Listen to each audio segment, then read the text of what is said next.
You're at 109 right now. Please.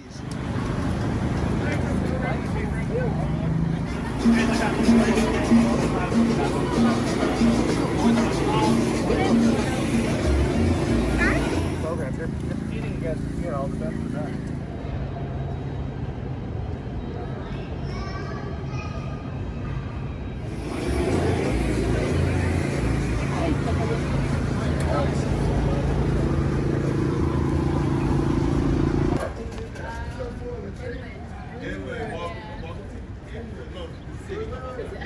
Thank you.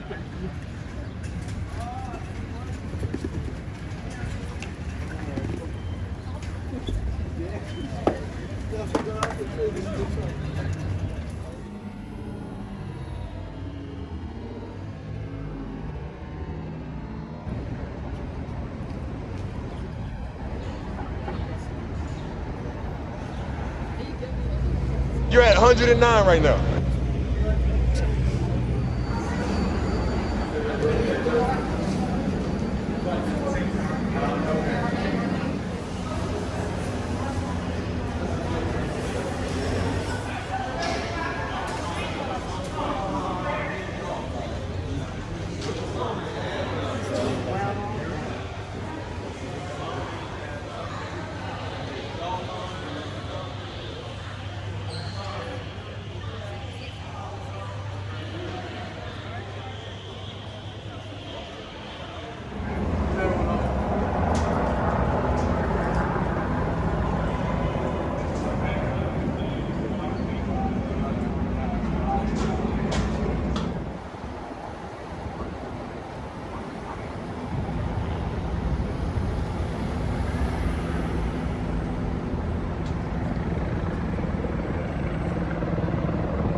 All right, man. So here we are in Chinatown.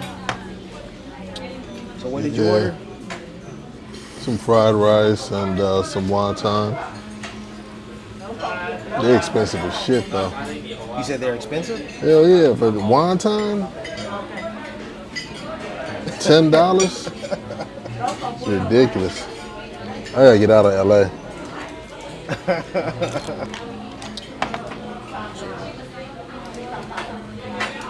What do you recommend? Seafood, meat. Everything. I eat everything. Oh, depends what you feel like eating today. Okay. Quite a menu, that's why.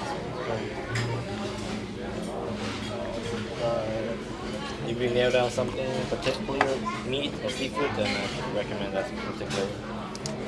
Okay. Let's go with the shrimp. Sure. You could do something like a Mayflower shrimp. And try that garlic, onion, and pepper. Garlic, onion, and pepper. Something you probably won't have. But people doesn't do it. Only we do it. Okay. Try I'll try that. the Mayflower shrimp. Okay. And steamed rice.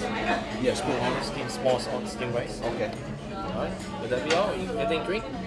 Just tea's good? Alright. Okay. You still want to look at that? Or? Nah, I'm alright, You good? thanks. Okay. may I have chopsticks, please? Yeah.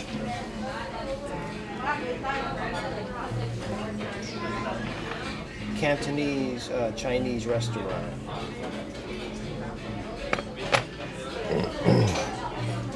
All right, so to recap, we went to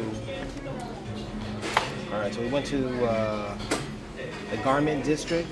We saw a little bit of that, and then we took the metro up to,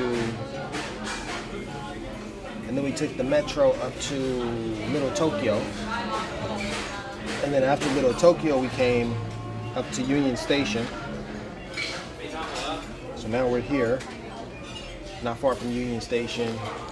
You have your choice of Mexican food. You can get some roast beef at Philippe's. You can get some, what else can you get? You can get, what else?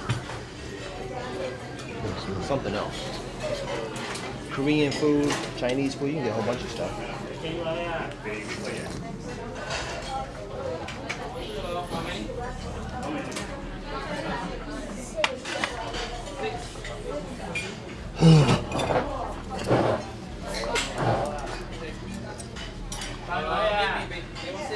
these are the wontons you ordered? Yeah. I'm gonna have it. There's a napkin right there. That's the sauce for it.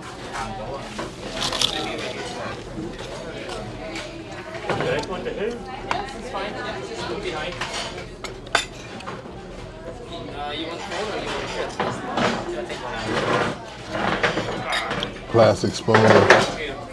That's kind of cheap.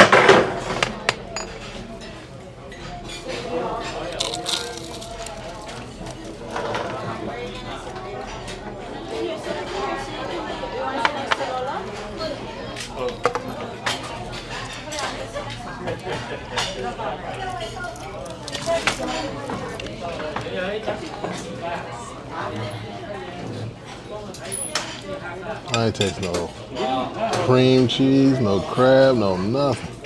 That's a flour bomb.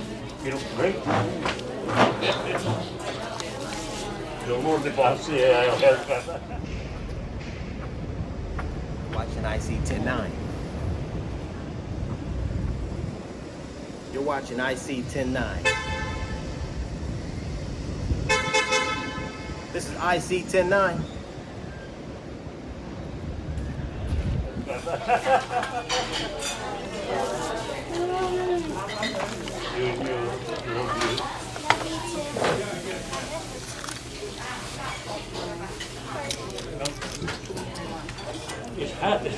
The decorations are nice and they remind me of a Chinese restaurant I went in in Costa Rica. It was alright. A lot of people were there. Kind of the same vibe.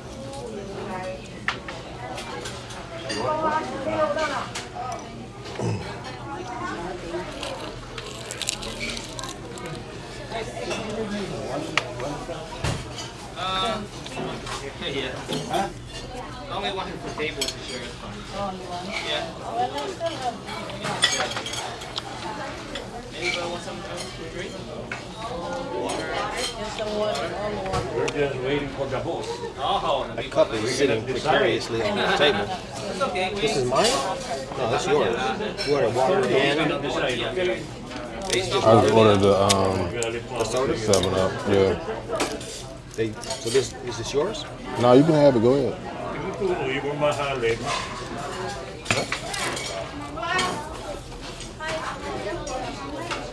Sriracha.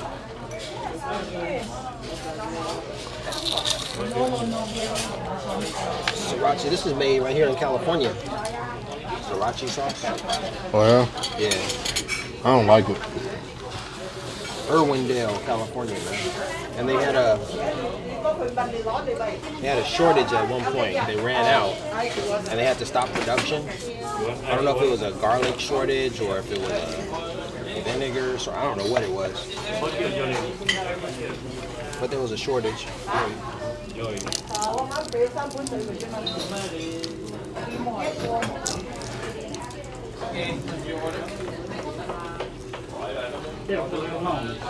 So all you doing tomorrow is picking up your client? Yeah, I'll pick her up tomorrow. I think she said 10. They're gonna fly in. So I'll pick them up. And then that's pretty much it. Relax, do some reading. So there was this one time I made this, I guess it was a podcast. No, I did a vlog. I went to UCLA and I went to the Fowler Museum. And in that vlog, I was talking about this one woman I saw walking in the opposite direction. I crossed paths with her. This woman was wearing basically like yoga, a whole yoga outfit. Yeah, was it sexy? It was very sexy. But I was like, you know, we lived in Saudi Arabia, and it's like women in America are able to show off, you know, everything, you know? So I talked about that for a little while. I was like, man, You talked about a camel toe. I talked about all that. Like, look at how much you can see. That's accessible to. Nothing is left to the imagination, is what I said. And then That's the way you like it. I said, it's interesting in different parts of the city. You can notice how differently people dress, how much more relaxed they are. Like, I went to the hair salon the other day, and I was wearing sandals. And we talked about this. I think I brought it up. I was like, I'm not comfortable, wearing sandals in Los Angeles because the culture dictates, that you don't wear sandals. Why is that? Especially not without socks. Why is that? I mean, if you're a gangster in LA, which gangster culture is all around in Los Angeles, then it's like a no-no. No one does that. Your shrimp fried rice.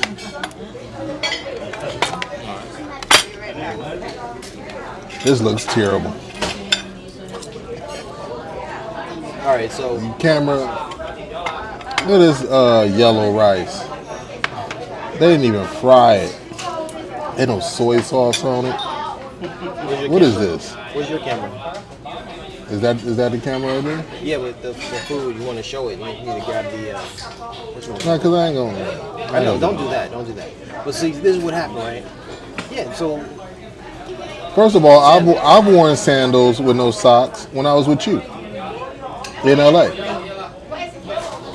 yeah, you have flip flops. Okay. Well, I wear slides all the time.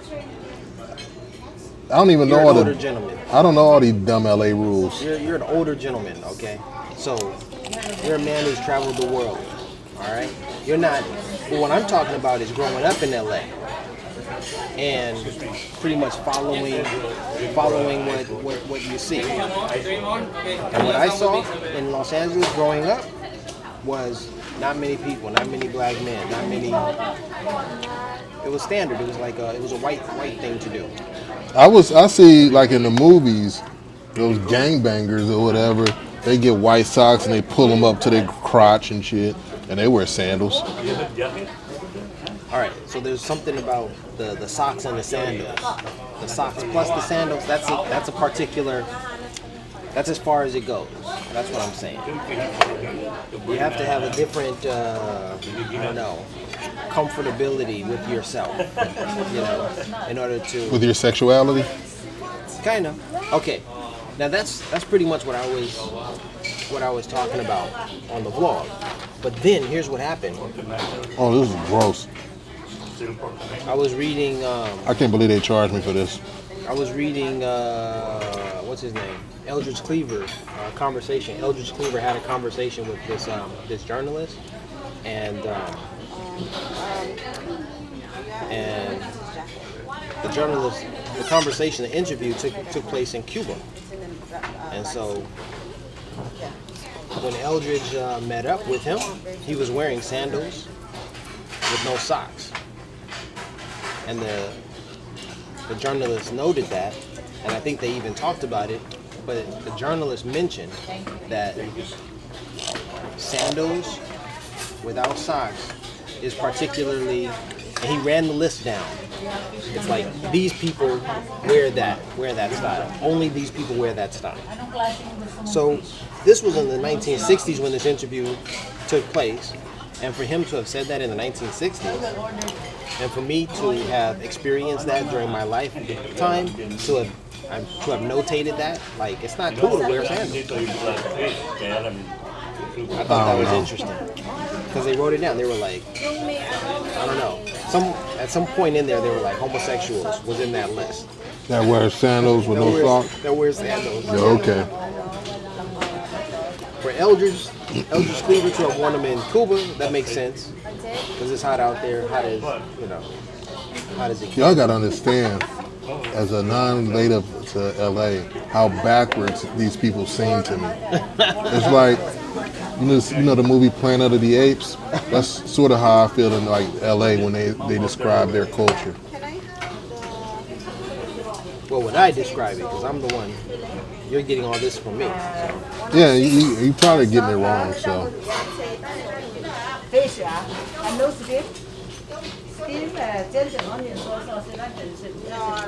the minutia of things these people care about. You just go, as an adult man, how could you even care? And then pork chops, spicy. Even as a teenager, the stuff they care about, I didn't care about. And the pork chop, okay. Yeah, I never. The first time I wore a pair of sandals was in 2012 when I visited Taiwan. I got off the plane. I was wearing Timberland boots, and my foot began to burn. So I had to flag down the taxi, ask them to take me to the hospital. He took me to a foreigner-friendly hospital, and then and I got help. And they. What was wrong with your feet? I don't know. I have no idea. Maybe I hadn't worn the boots in a long time, and I put them on. It was hot. It was sweaty. It was hot. I was in Taiwan, and oh yeah, you know Taiwan because you live there. No bun. No bun. Spicy. Man, I don't know. It was just the you have shoe. more problems for an international traveler. You just get into stuff, your feet hurt. I go places, it's fine. No. I don't have Nobody problems. bothers me. I don't have any problems. The Istanbul Mafia extorted you for thousands of dollars. Everywhere you go. Chopsticks, please. Could I have another soda?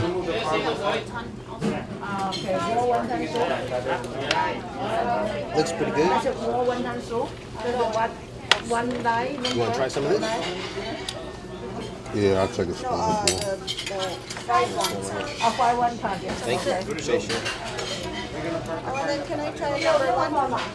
Okay. Thanks. Fry one time. That's all Can right. you make it? No. One more. All right.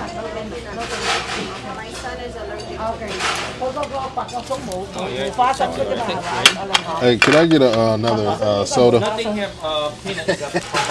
Did he? Could I get another soda? One more?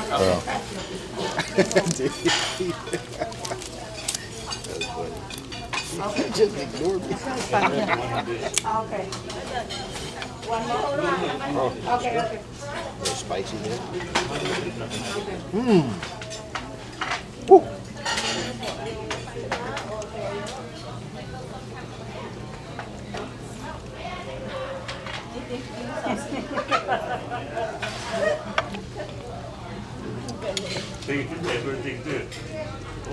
So you excited for your trip to Seattle? Man, I looked at it. They offered me an upgrade to a. Well, they didn't offer me an upgrade, but they said I can pay for an upgrade. They said I can pay for an upgrade to a roomette. I could have a bed or something, roomette, because I'll basically be on the train in a seat, coach, riding coach. How much is the upgrade?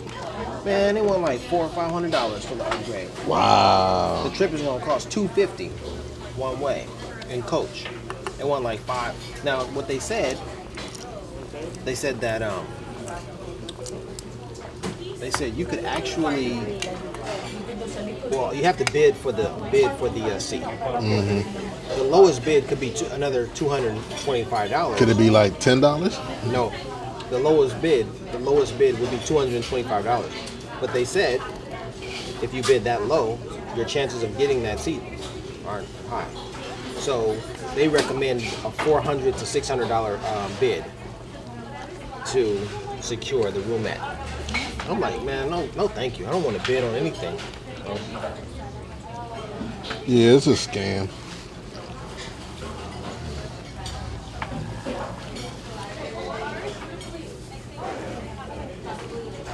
It's good, man. I like it.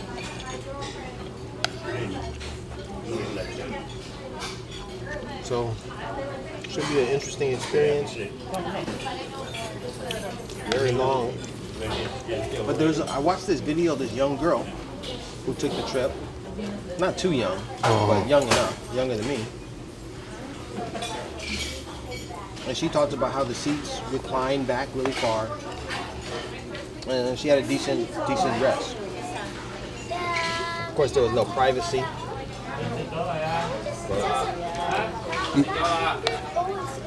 You getting a hotel room in Seattle? Yes.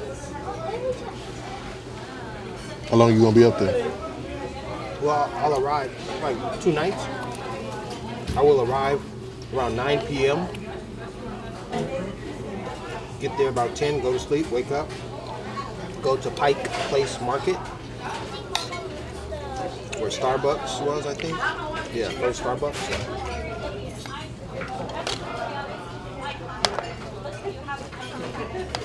And then I'll, whatchamacallit,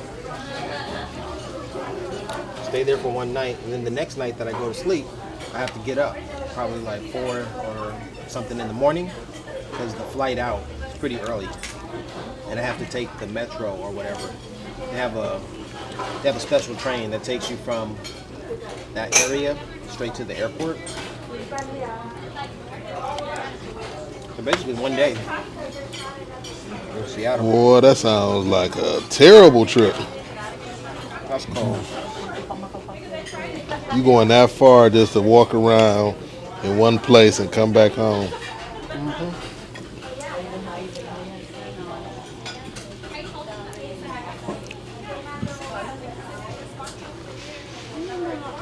But the thing about it is, my plane ticket was $5 to return from Washington. Yeah, you got to fly coach. I'd rather just stay in the house. And do what? I'd rather watch TV. I'd rather watch a YouTube video about Seattle than to take that trip you about to take. You're not even renting a car, so you're only gonna be able to go to like one spot. What you gonna learn in 8 hours in Seattle? Nothing. You're gonna go to all the tourist spots just to say, I saw that on YouTube. Now I've seen it in person.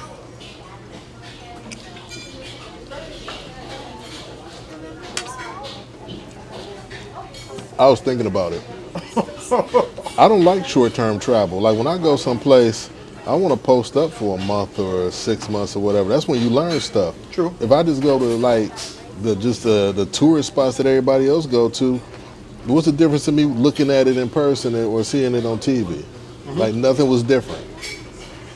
Now when I lived in Korea, and I lived with that family, I learned stuff, and I learned stuff when I lived in Thailand and Taiwan and Saudi Arabia. But you got to be in the culture. You can't be doing there. You can't be going there for a week.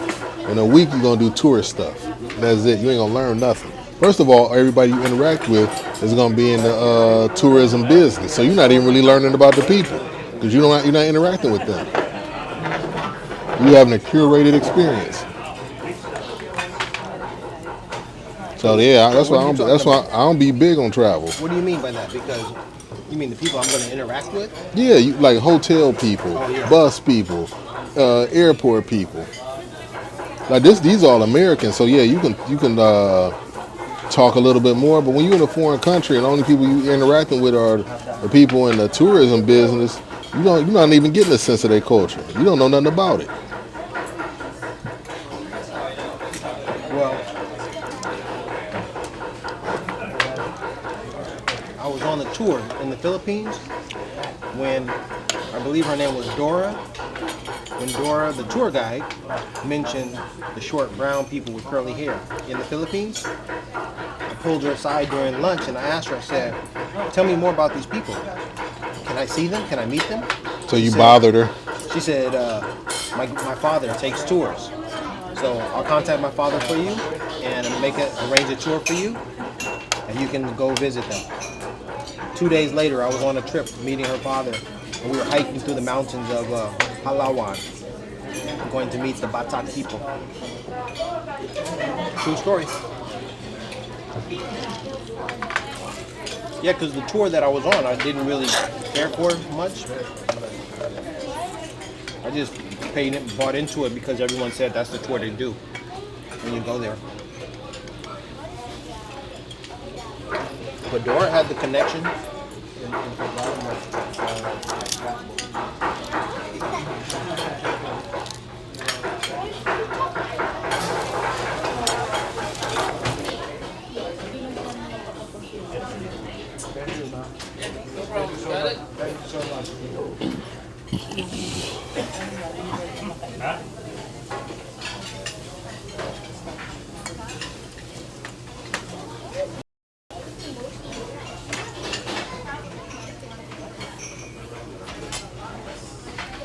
You been by your parents' house?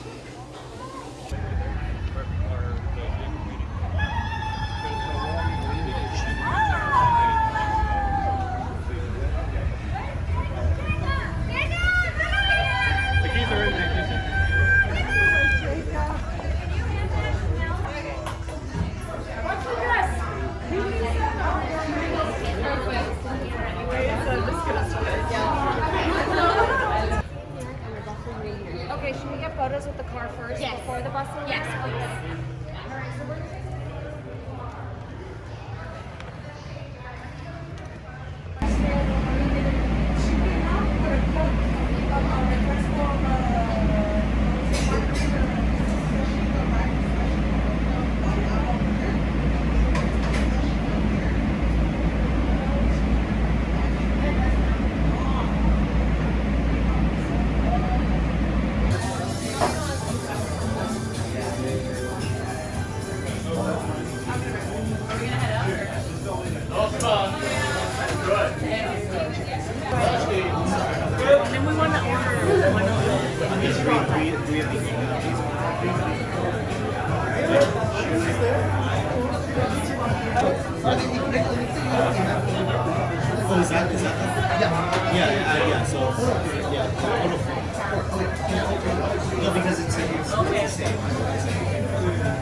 You're at 109 right now.